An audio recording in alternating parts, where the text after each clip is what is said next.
Income করলাম। নীলা টাকা দিয়ে বাতাস করতে করতে ভাব নিয়ে বলল। দেখতে হবে না ফুপুটা কার? তারপর দুজনে মিলেই হাসতে লাগলো। হাসতে হাসতে নীলার চোখে ভেসে এলো তার ফুপু আজকে বিকেলে কি প্ল্যান করেছিল তাদের নিয়ে। ইসরাতুল মিনা মির্জা বললেন, তোমাদের বিজনেসের প্ল্যানটা চমৎকার, আমি অনেক খুশি হয়েছি। কিন্তু এটা বাংলাদেশ না যে সবাই নিজ ইচ্ছায় এসে পিঠা টেস্ট করবে। কিন্তু হ্যাঁ, আমার মন বলছে যারা একবার এই পিঠা খাবে তারা বারবার খেতে চাইবে। কিন্তু এই একবার খাওয়ার রিস্কটা কেউ নিতে চাইবে কিনা সন্দেহ। ইকরা এবং নীলার চেহারায় চিন্তার ভাঁজ পড়ল। নীলা মন খারাপ করে বলল। তাও ঠিক। নীলার মন খারাপ যেন ইসরাতুল মিনা মির্জার ভালো লাগলো না, তাই তিনি বললেন, এক কাজ করি আমরা, তোমরা দুজন মিলে এখন গিয়ে গরম গরম পিঠা বানাতে থাকো। আমি আমার কিছু প্রতিবেশী আছে যারা দেশি এবং বিদেশি, তাদেরকে নিয়ে আমি তোমাদের পিঠার স্টলে আসব এবং এমন ভাব করব যে আমি তোমাদেরকে চিনি না। তারপর তোমাদের কাছ থেকে পিঠা কিনে অনেক প্রশংসা করব। তারপর দেখবে এমনি এমনি ভিড় জমে গেছে। নীলা তো নিজের ফুপুর প্ল্যান শুনে খুব গর্ববোধ করলো এবং মনে মনে বলল, এই না হলে মির্জা পরিবারের মেয়ে আর নীলা মির্জার ফুফু। তারপরে তাদের প্ল্যান মতোই হলো সবকিছু। ইসরাতুল মিনা মির্জা নিজের বান্ধবীদের নিয়ে স্টলে গিয়ে পিঠা খেলেন। ওনার বাংলাদেশি বান্ধবীরা তো চিতই পিঠা দেখে প্রায় দিশেহারা, আর তাদের চেহারায় আনন্দ দেখে অন্যরাও কিনে খেলো। এতে করেই আজ বেশি পিঠা বিক্রি করেছে নীলা এবং ইকরা। অন্যদিকে মিহাল এবং মনভি রাস্তায় দাঁড়িয়ে সবটাই দেখলো। মিহাল যখন দেখলো তার মা নীলার স্টলে গিয়ে এমন ভাব ধরছে যে উনি নীলাকে চেনেই না, তখন মিহাল মাথায় হাত দিয়ে বলল, আমার 12টা বাজবে এখন। আগে আমার মা কত শান্ত ছিল, অথচ এখন নীলা নানির স্পর্শ পেয়ে নিজেও লীলা দেখাতে শুরু করেছে। নীলাজ একাই ইউনিভার্সিটিতে যাবে, ইকরার মাথা ব্যথা করছে তাই সে আর যাবে না।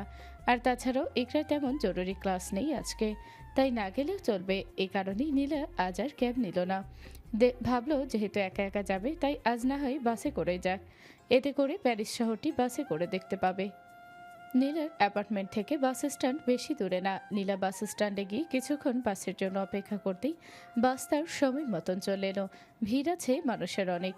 নীলা এই ভিড়ের ভেতরেই বাসে চড়ে উঠল। উঠে বাসে বসার সময় মনে হলো কেউ তাকে স্পর্শ করেছে। নীলা ভাবলো হয়তো ভিড়ের কারণে ভুলবশত এমনটা হয়েছে। বাসে চড়ে উঠল। ভীষণ ভিড় বাসে। বাসের ভিড় যেন আজ বড্ড বেশি অসভ্য। নীলা হাতলে শক্ত মুঠি চেপে ধরে টাল সামলানোর চেষ্টা করছিল, কিন্তু তখনই সে অনুভব করলো পিছন থেকে একটা অস্বস্তিকর স্পর্শ। প্রথমটাই ভেবেছিল বাসের ঝাঁকুনিতে হয়তো কারো ইচ্ছাকৃত ধাক্কা লেগেছে, কিন্তু কয়েক সেকেন্ড যেতেই ভুলটা ভেঙে গেল। স্পর্শটা কেবল স্থির নয়, বরং অত্যন্ত সুপরিকল্পিত এবং কদর্যভাবে সচল। নীলার শির দ্বারাবে একটা হিমশীতল স্রোত নেমে গেল। বাসের ভ্যাপসা গরমে তার হাত পা বরফ হয়ে আসছে। লোকটার শরীরে তপ্ত নিঃশ্বাস প্রায় তার ঘাড়ের কাছে। নীলা একটু সরে দাঁড়ানোর আপ্রাণ চেষ্টা করলো, কিন্তু চারপাশের ভিড় তাকে আষ্টে পিষ্টে বেঁধে রেখেছে। প্রতিবার বাস ব্রেক কষলে সেই অশুভ হাতের চাপ আরও বাড়ছে।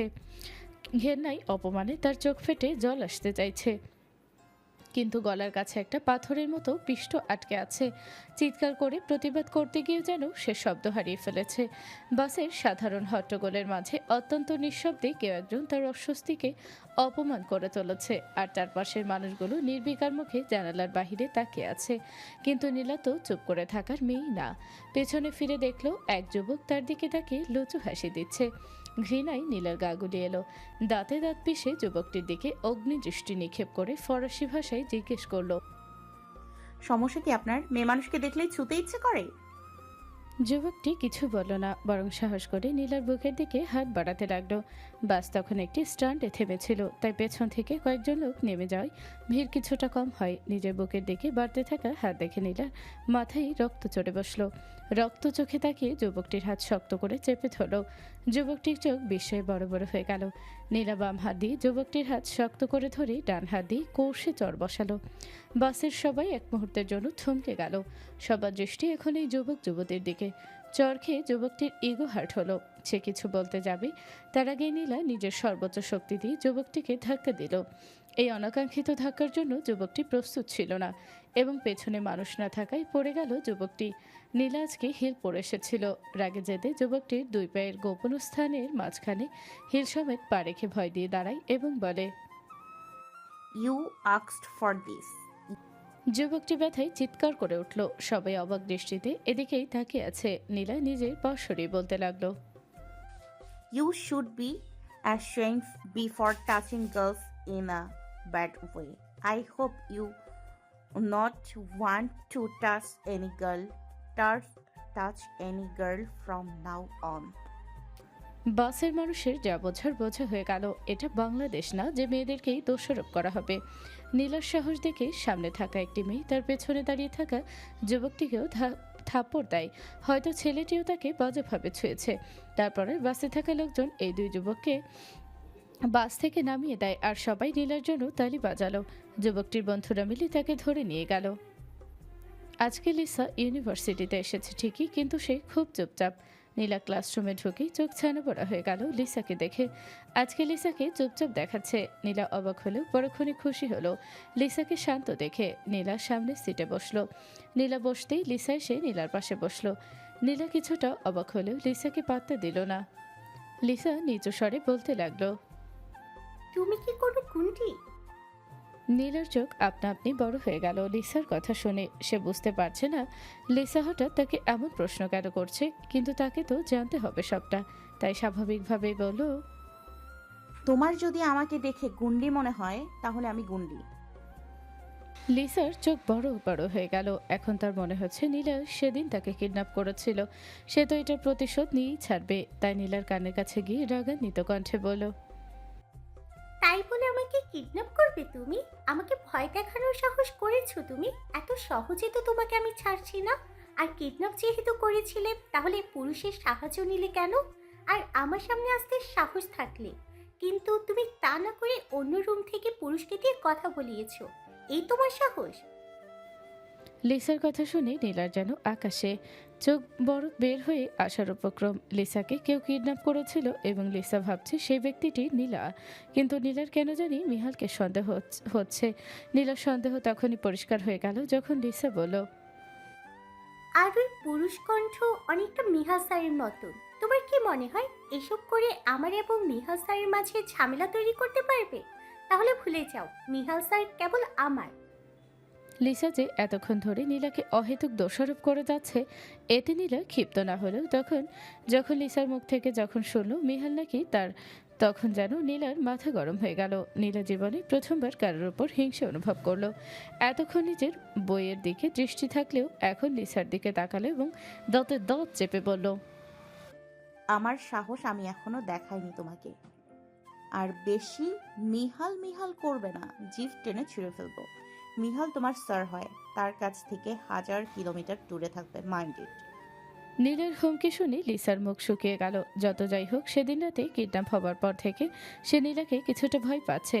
যখন সেই রাত্রে বাড়ি ফিরেছিল সে রাতে একটু ঘুমায়নি। সে সারা রাত একটা কথাই ভেবেছিল যে এই কাজটি হয়তো নীলা করেছে। তাই তো আজ ইউনিভার্সিটিতে এসে আগে নীলাকে প্রশ্নটি করলো। এখন নীলার হুমকি শুনে সে শিওর হয়ে গেছে যে সেদিন তাকে নীলা কিডন্যাপ করেছিল। লিসা আরও কিছু বলতে যাবে তার আগেই প্রফেসর চলে এলো। লিসা এখান থেকে উঠে গিয়ে নিজের বেঞ্চে বসলো। নীলা জোরে জোরে নিঃশ্বাস নিয়ে নিজের রাগ কন্ট্রোল করার চেষ্টা করছে। তার ইচ্ছে করছে লিসার যতগুলো চুল এখনো বাকি আছে সেগুলো টেনে ছিঁড়ে ফেলতে। নীলা দাঁতে দাঁত চেপে একা একাই বিড়বিড় করেছে, কত বড় সাহস আমার পেয়ারে লালকে নাম ধরে ডাকে! ইচ্ছে করছিল থাপড়িয়ে কান চাপা লাল বানিয়ে দিতে। শিক্ষককে সম্মান করার বিন্দুমাত্র ধারণা নেই এই মেয়ের। আর একবার ওর মুখে যদি মিহাল নাম শুনেছি তাহলে ঘুষি মেরে দাঁত ভেঙে ফেলবো। যত সব। একা একা বিড়বিড়ানি যখন শেষ হলো তখন নীলা উপলব্ধি করতে পারলো সে এতক্ষণ জেলাস ফিল করছিল। তাও আবার লিসাকে। নীলা অজান্তেই কপাল চাপড়ালো আর মনে মনে বলল, হায় আল্লাহ, আমি কিনা পেয়ারে লালের জন্য জেলাস ফিল করছি? কি হয়েছে আবার? উফ ফুপু, সব দোষ তোমার। সেদিন তুমি সেই সব কথা বলার পর থেকে আমার মাথা থেকে তোমার ছেলে সরছে না। কি যে হচ্ছে আল্লাহ জানে। নীলা আর কিছু ভাবল না, চুপচাপ ক্লাসে মনোযোগ দিল। একটির পর একটি ক্লাস শেষ হয়ে গেল। এখন মিহালের ক্লাসের পালা। এই প্রথম নীলার মনে হয় মনে এক অজানা অনুভূতি বর্ণ বয়ে দিয়ে যাচ্ছে। নীলার গায়ের পশম দাঁড়িয়ে যাচ্ছে, বুকের ধুকপুকানি বেড়ে যাচ্ছে। নীলা বোরকার অংশ চেপে ধরে নিজেকে সামলানোর চেষ্টা করছে। এমন সময় মিহাল প্রবেশ করলো, কিন্তু আজকে আর নীলার দিকে তাকালো না। এর পেছনে অবশ্য দুটি কারণ আছে। একটি হলো নীলার দিকে তাকালে সে ঠিক থাকতে পারে না, ইচ্ছে করে নীলাকে সব সত্যি বলে দিই ইরফানের সাথে ডিভোর্স করিয়ে দিতে। আর দ্বিতীয়ত কারণ হলো গতকাল তার মা নীলার সামনে যা যা বলেছে, এতে অবশ্যই নীলা লজ্জা পেয়েছে এবং সে আর নীলা লজ্জা বাড়াতে চায় না, তাই নিজের মতো করে পড়িয়ে যাচ্ছে। নীলাও নিজের বাজে চিন্তা ভাবনা দূর করে পড়ায় মনোযোগ দিয়েছে, কিন্তু তার মাথায় একটা কথাই ঘুরছে, সেটি হলো মিহাল কি লিসাকে কিডন্যাপ করেছিল? কিন্তু কেন? আসলে কি মিহাল নীলাকে এতটাই ভালোবেসে ফেলেছে যে নীলার জন্য এমন কাজও করতে পারে? নীলার যে ভালোবাসায় বিশ্বাস নেই, তবু কেন মিহালের প্রতি দুর্বল হয়ে পড়ছে নীলার জানা নেই। কিন্তু নীলা একটি জিনিস জানতে চায় যে মিহাল কেন লিসাকে কিডন্যাপ করেছিল, এবং তার জন্য তাকে ক্লাস শেষে মিহালের সাথে কথা বলতে হবে। দিগন্ত থেকে ধেয়ে আসা কালচে মেঘের চাদর ঢাকতে থাকে নীল আকাশ। দূরে মেঘের গর্জন আর অদ্ভুত বাতাসে গাছের পাতাগুলো যেন আসন্ন বৃষ্টির সংকেত পেয়ে ভয়ে কাঁপতে শুরু করে। জানালা দিয়ে সুরসুর করে ঠান্ডা হাওয়া আসছে। ইকরা বসে বসে রিলস দেখছিল। এমন সময় তার ফোন কল এলো। জেন্টালম্যান নাম জলজল করে ভেসে উঠল তার ফোনের স্ক্রিনে। ইকরা ঠোঁটে অজান্তে হাসি ফুটে উঠল। খুশি মনে ফোনটা রিসিভ করে সালাম দিল। মনভি মুচকি হেসে সালামের জবাব দিয়ে বলল, কেমন আছেন ফিউচার ডক্টর? ইকরা বাচ্চাদের মতন খিলখিলিয়ে হেসে দিল। মনভির যেন প্রাণ জুড়িয়ে গেল এই হাসির শব্দে। ইকরা হাসতে হাসতে বলল, আমি তো এখনো ডাক্তার হইনি মিস্টার ডাক্তার সাহেব। মনভি ঠোঁট কামড়ে হাসলো, তারপর বলল, তার জন্যই তো ফিউচার ডক্টর বললাম। ইকরা ফিজেল হেসে বলল, যদি ডাক্তার হতে না পারি তাহলে কি বলে ডাকবেন? মনভি নির্লিপ্ত ভঙ্গিতে বলল, ফিউচার ওয়াইফি। ইকরা মুহূর্তেই থমকে গেল। কি প্রত্যুত্তর করবে বুঝতে বেগ পেতে হলো তার। ইকরা প্রায় অনেকক্ষণ নীরব থাকলো। ইকরাকে নীরব থাকতে দেখে মনভি আবেগময় সুরে বলল, এখন আপনি কি কিছু বলবেন নাকি আপনার নিঃশ্বাসের শব্দ শুনে মন ভরতে হবে? যদি বলে তাহলে আমি এভাবেই গোটা জীবন কাটিয়ে দিতে রাজি।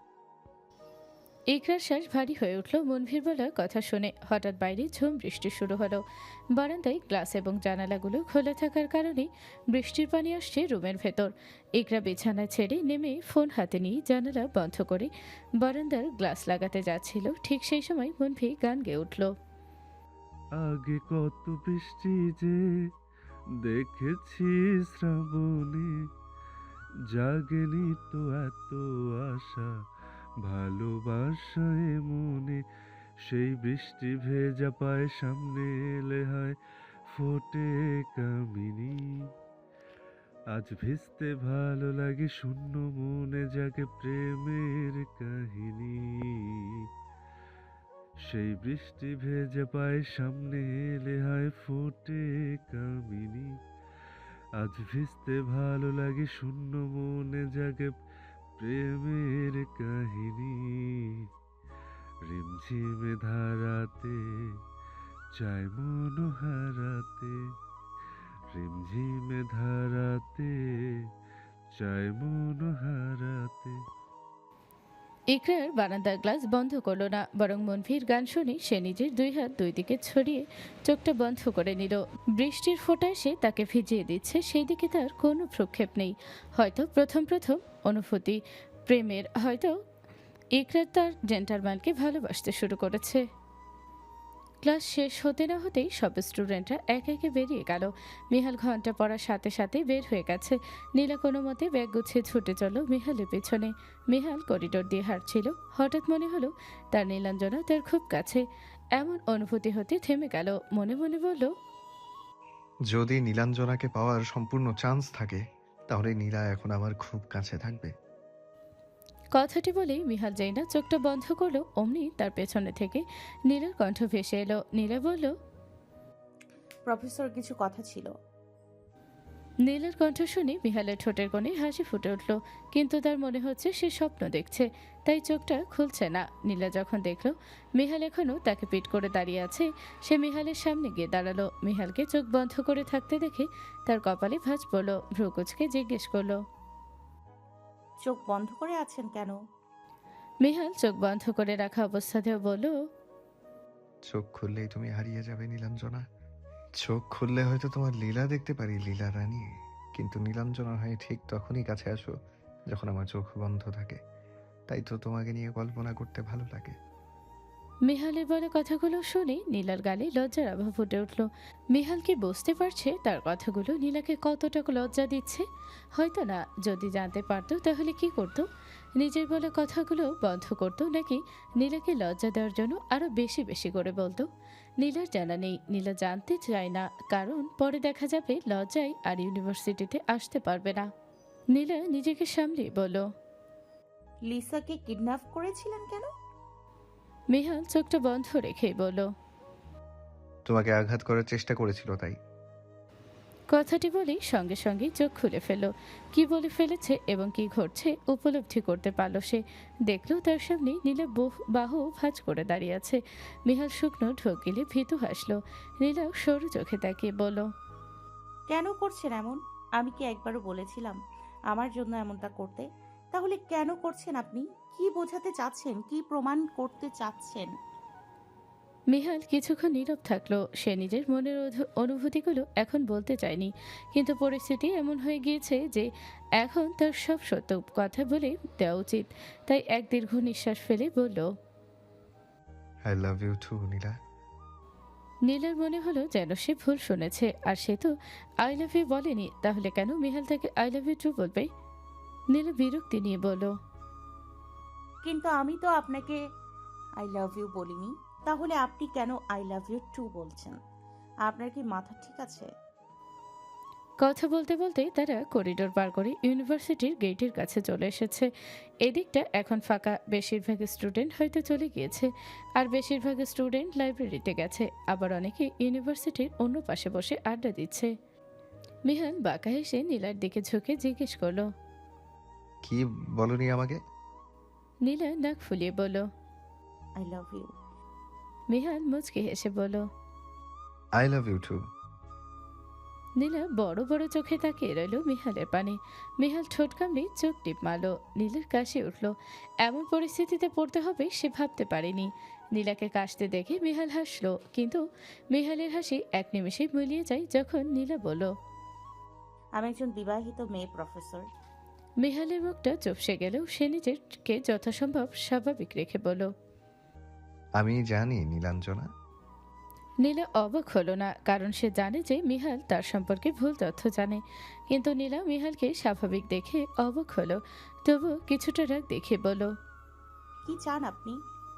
মিহাল পকেটে হাত গুজে নির্লিপ্ত ভঙ্গিতে বলল, বিয়ে করতে চাই তোমাকে। আজকে যেন নীলার অবাক হওয়ার দিন। সে ভাবতে পারেনি মিহাল তাকে বিয়ের কথা বলবে, তাই রাগ দেখিয়ে বলল, আপনার জানা মতে আমি তো বিবাহিত, তাহলে আমাকে কেন বিয়ে করতে চান? মিহাল ঠোঁট কামড়ে হেসে গান গাইল। My heart says you are mine, only mine. Never ever leave me behind. I wanna be with you every time. নীলা ভাষা হারিয়ে ফেল। কি বলবে জানা নেই তার। কল্পনা করতে পারেনি এমন পরিস্থিতির শিকার হতে হবে আজকে তাকে, এবং না চাইতেও মনের ভেতর এক অদ্ভুত ভালো লাগায় সে দোলা দিচ্ছে। চাইলেও এই ভালো লাগা থেকে সে নিজেকে দূরে রাখতে পারছে না। আপনি আমার প্রফেসর, আমাদের উচিত দূরত্ব বজায় রেখে চলা। মিহালের চোখে চোখ রেখে অনুভূতিহীন ভঙ্গিতে কথাটি বলল নীলা। মিহাল ক্ষণিকের জন্য স্তব্ধ হয়ে গেল। সে আদৌ কি কোনো কিছুর পরোয়া করে? আর যখন প্রসঙ্গ আসে নীলার, তখন সে এক চুলো ছাড় দিতে রাজি না। তাই মুখে হাসি ফুটিয়ে নীলার চোখে চোখ রেখেই বলল, দূরত্ব দূরের মানুষদের সাথে বজায় রাখতে হয়। তুমি আমার নিজের কাছ থেকে কি দূরত্ব বজায় রাখা যায়? নীলা চমকালো, থমকালো, চোখে মুখে বিস্ময়তা। ঠোঁট শুকিয়ে গেছে, সাথে গলাও কপাল বেয়ে ঘাম গড়িয়ে পড়ল। এক অদ্ভুত অনুভূতির শিকার হলো সে। নিজেকে ধরে রাখা তার জন্য কষ্টসাধ্য হয়ে উঠেছে, প্রতিনিয়ত শুধুমাত্র মিহালের জন্য। কিন্তু নীলা কি আর এত সহজে দুর্বল হয়ে পড়ার মেয়ে? যেখানে থেকে সে দুর্বল হবে প্রয়োজনে সেই স্থান সে ত্যাগ করবে, তবু নিজেকে দুর্বল হতে দিবে না। আর নীলা হাতের উল্টো পিঠের সাহায্যে কপালে গড়িয়ে পড়তে থাকা ঘাম চোখের ভ্রুয়ের কাছে আসার সঙ্গে সঙ্গে মুছে ফেল এবং ব্যাগ শক্ত করে চেপে ধরে বলল, আমি আসছি। বলেই নীলার সামনে হাঁটা দিল, কিন্তু তার পাজরা পাথর হয়ে যাওয়ার জন্য একটি কথাই যথেষ্ট ছিল মিহালের। নীলাকে চলে যেতে দেখে মিহালার নিজেকে ধরে না রেখে বলে দিল, আমরা কাজিন হই নীলা। তুমি আমার মামাতো বোন আর আমি তোমার ফুফাতো ভাই। আর মা তোমার একমাত্র ফুফু হয়।